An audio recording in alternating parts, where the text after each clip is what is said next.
네, 전일 시장이 빠진 폭에 비하면 오늘 국내 증시의 반등폭이 그렇게 썩 마음에 들지는 않습니다. 하지만 시장이 본격적으로 안정을 되찾고 추세적인 반등이 나와줬을 때 우리가 어떤 부분을 미리 준비하면 좋을지 투자 텔미를 통해서 투자 아이디어 찾아보도록 하겠습니다. 오늘 함께할 두 분은 뉴스탁의 유창희 대표 그리고 에이지 인베스트먼트 이재규 대표입니다. 두 분 안녕하세요. 안녕하세요. 네. 텔레그램 방에서 투자 아이디어를 찾는 투자 텔미 시간이니까 첫 번째 텔레그램 방으로 입장을 해보겠습니다.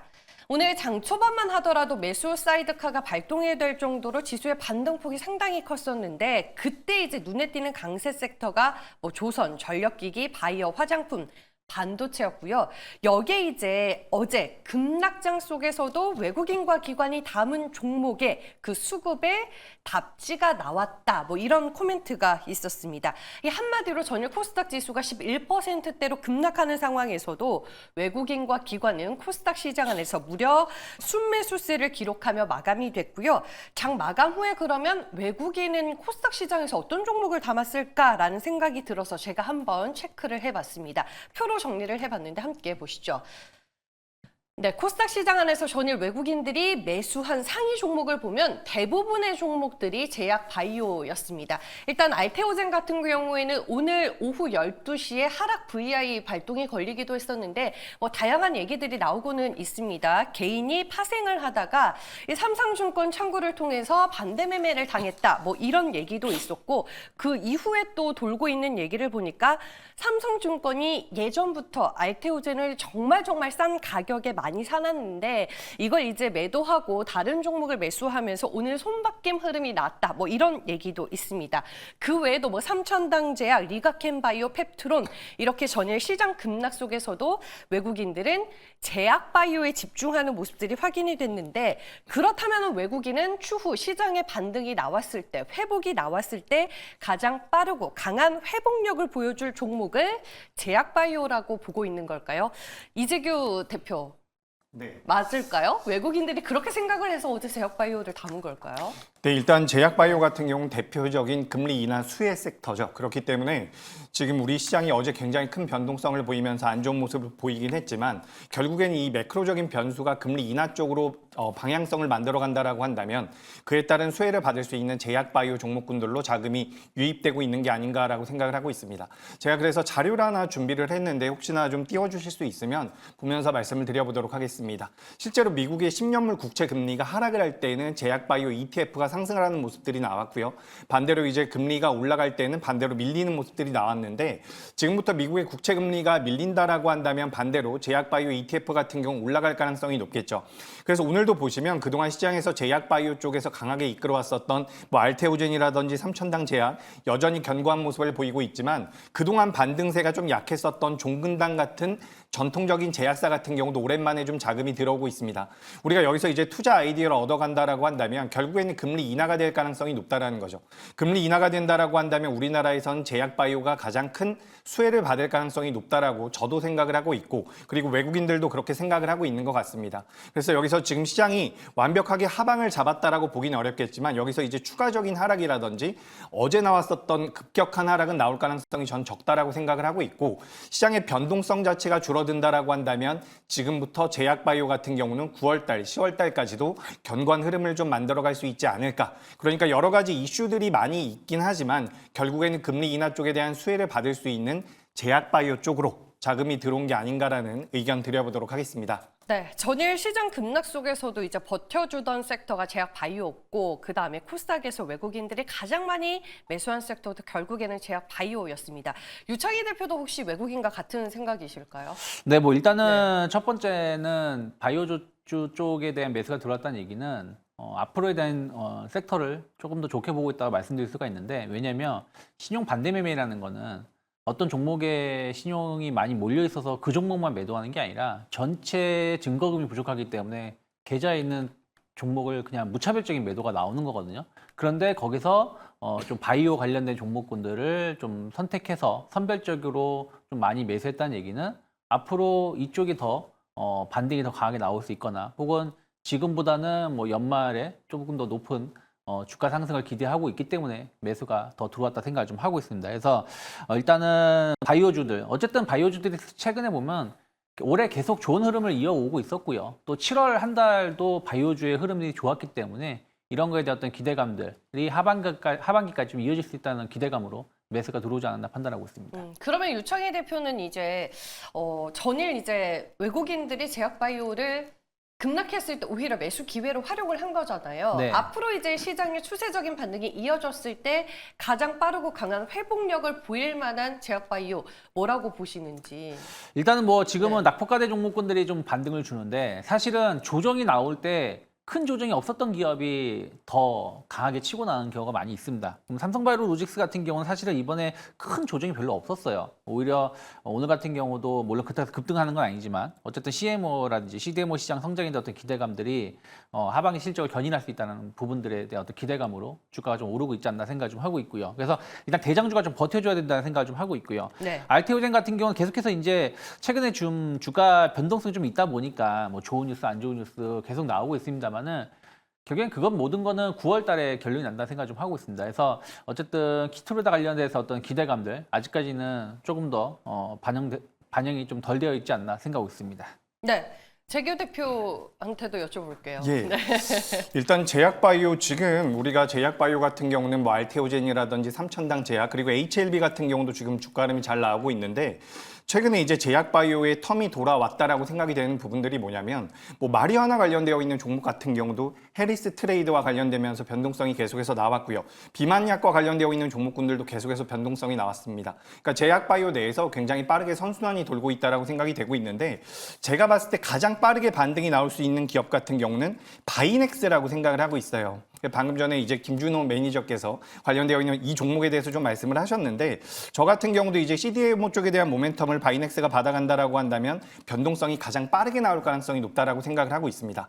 다만 이제 우리 시청자분들 중에서도 이 제약바이오가 좀 매매하기 어렵다라고 생각을 해보신다면 하는 분들이 계시다라고 한다면 좀 안정적인 흐름을 보일 수 있는 종목군들이 뭐가 있을까라고 생각을 해봤을 때 제가 앞서서도 잠깐 말씀드렸지만 이 종근당이라고 하는 기업이 있습니다. 종근당이나 녹십자 오늘도 이제 녹십자도 좋은 주가 흐름을 보이고 있는데 종근당 같은 경우도 상반기 때 좀 안 좋았었던 내용들을 전부 다 털어내고서 지금부터 좀 거래가 오늘도 이제 거래가 좀 들어오고 있는데 지금부터 우상향의 가능성이 굉장히 높은 종목이 저는 종근당이 아닐까라고 생각을 하고 있습니다. 그래서 우리가 하반기 때 우리나라 시장에서 가장 강하게 움직일 수 있는 섹터가 어딜까라고 본다면 저는 제약바이오가 될 가능성이 높다라고 말씀을 드리고 싶고 그중에서 변동성이 빠르게 나올 수 있는 종목군들은 많이 있습니다. 다만 나는 좀 안정적인 매매를 하고 싶다라고 한다면 전통적인 제약사의 성격을 가지고 있는 종근당에 대해서 관심을 좀 가져보시는 게 어떨까. 그리고 하반기에는 이 노바티스 쪽에다가 기술 이전을 했었던 부분에 대해서 임상의 그 계획이 공개될 가능성이 높다라는 그런 얘기들까지 나오고 있으니까 메리트가 있고 그동안 시장에서 부각이 됐었던 ADC라든지 위탁 생산 그리고 바이오 시밀러 쪽에 대한 뭐 인수라든지 투자를 할 수 있는 현금성 자산이 3천억 넘게 있다라고 하니까 이런 부분들 같은 경우는 어떻게 보면 주가가 좀 안정적으로 움직일 수 있는 그런 담보가 될 수 있지 않을까라는 의미에서 종근당도 좀 관심 있게 보시는 게 어떨까라는 의견 드리겠습니다. 알겠습니다. 빠른 주가 회복력을 보여줄 대표적인 제약바이오로 삼성바이오로직스와 알테오젠 그리고 바이넥스와 종근당을 각각 꼽아주셨습니다. 뭐 앞서서 이제 녹십자 얘기를 해주셨는데 오늘 국내 증권사를 기반으로 녹십자에 대해서 상당히 긍정적인 리포트가 많이 발간이 됐습니다. 뭐 대표적으로 지금 신영증권의 리포트를 보고 계시는데요. 그 외에도 뭐 다올증권, 유진투자증권에서 오늘 목표 주가를 상향 조정하는 리포트가 나왔습니다. 그래서 제가 한번 다시 재정리를 해봤습니다. 이번 2분기 실적에 대해서는 조금 아쉬운 부분이 있었던 것 같습니다. 신영증권에서는 올해 자회사 실적 악화 영향이 불가피했지만 2025년부터는 백신류의 매출 성장 기대해 볼 수 있고 목표 주가 18만 원으로 상향 조정한다라는 내용의 리포트를 내놨고요. 다올투자증권 역시 마찬가지였습니다. 하반기 실적 상당히 긍정적으로 보고 있고 목표 주가는 15만 원에서 17만 원으로 상향 조정했습니다. 유진투자증권도 마찬가지로 하반기 실적 개선에 좀 포커스를 맞추고 있었고요. 유진투자증권에서도 목표 주가 17만 원으로 제시가 됐습니다. 솔직히 개인적인 생각으로는 뭐 증권사에서 좋다 얘기하는 거 다 믿을 수도 없고 우리 개인 투자자분들이 이제는 또 선별을 하실 줄은 아는데 그래도 우리가 다 종목 공부를 할 수는 없기 때문에 관심 종목을 리스트업할 때 그래도 국내 증권사들의 리포트를 참고하는 건 좋지 않을까 이런 생각을 저는 개인적으로는 갖고 있는 편이긴 하거든요. 유청희 대표, 일단 오늘 국내 증권사에서 나온 녹십자에 대한 평가 좀 동의하는 부분이 있으신지 궁금하네요. 조금은 더 확인이 필요하지 않을까 생각을 좀 하고 있어요. 네. 독감 백신이라는 부분들이 좀 하반기에 좀 매출을 좀 견인할 수 있다. 얘기가 좀 나오고 있고 또 그 혈액 제제 제품 알리글로 제품이죠. 그러니까 혈액이 응고되는 걸 좀 막아주는 제품인데 이것이 이제 미국에서 매출이 좀 늘어난다는 부분들이고 또 헌터 증후군의 치료제로 사용되는 헌터라제 같은 경우도 좀 매출이 좀 많이 좀 개선될 수 있다는 어떤 기대감으로 목표가 좀 올렸습니다.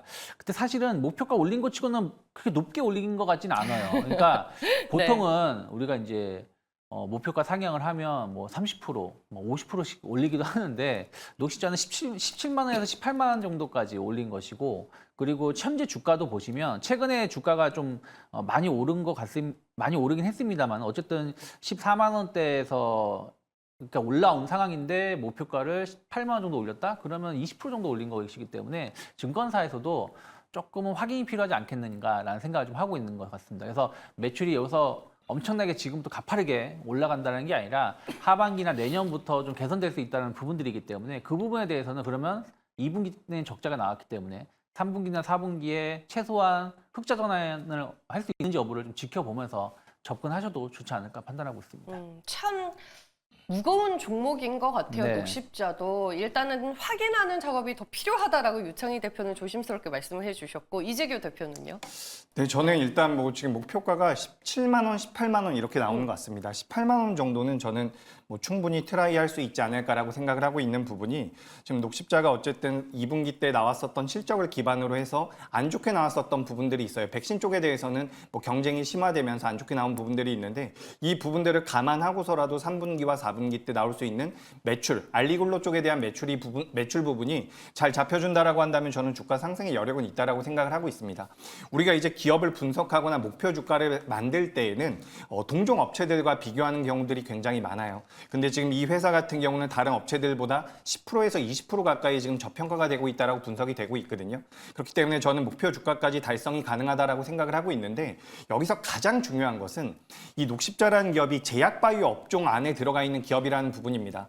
만약에 이 기업에 대해서 레포트가 나왔는데 굉장히 긍정적인 내용이 많이 붙어 있다라고 하더라도 업종 자체가 안 좋다라고 한다면 자금이 들어올 가능성이 굉장히 낮죠.